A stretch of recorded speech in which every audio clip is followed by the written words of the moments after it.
Research ఏం చెప్తుందంటే WhatsApp స్టేటస్లలో 70% కంటే ఎక్కువవి భావోద్వేగాలు లేకపోతే భావాలు చూపిస్తాయి, కానీ నిజాన్ని కాదు.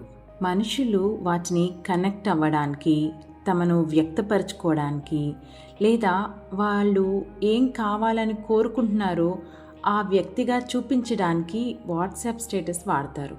మనం కాంటాక్ట్స్లో గమనించినట్లయితే కొంతమంది కొన్ని సెల్ఫీస్ పర్ఫెక్ట్ మేకప్స్ పెట్టుకొని, ఫిల్టర్స్ పెట్టుకొని, మంచి నెయిల్ పాలిష్లు పెట్టుకొని, లేకపోతే వాళ్ళ ఇంట్లో ఉండే కుక్క పిల్లల ఫోటోలు పెట్టి, ప్లాంట్స్ ఫొటోస్ పెట్టి, కార్స్ లేకపోతే వాళ్ళు వెళ్ళే వెకేషన్స్ ఫొటోస్, ఎండ్లెస్ ఫొటోస్ అన్నీ అప్లోడ్ చేస్తూ ఉంటారు.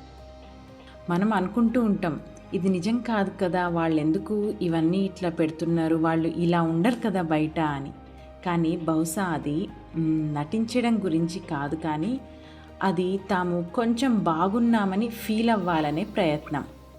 మనం అందరము కనెక్షన్ కావాలని, గుర్తింపు కావాలి, మరియు కొంచెం అటెన్షన్ కూడా కోరుకుంటుంటాము. కొంతమంది బాధలో ఉన్నప్పుడు చాలా సంతోషంగా ఉన్నట్టు మోటివేషనల్ కోట్స్ పెడుతుంటారు.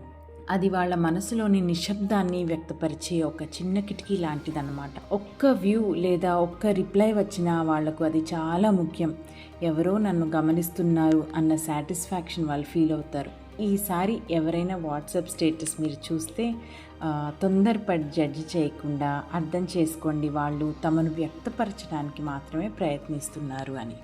మీరు వేరే వాళ్ళ వాట్సాప్ స్టేటస్ చూసి ఏమనుకుంటారో కింద కామెంట్స్లో రాయండి.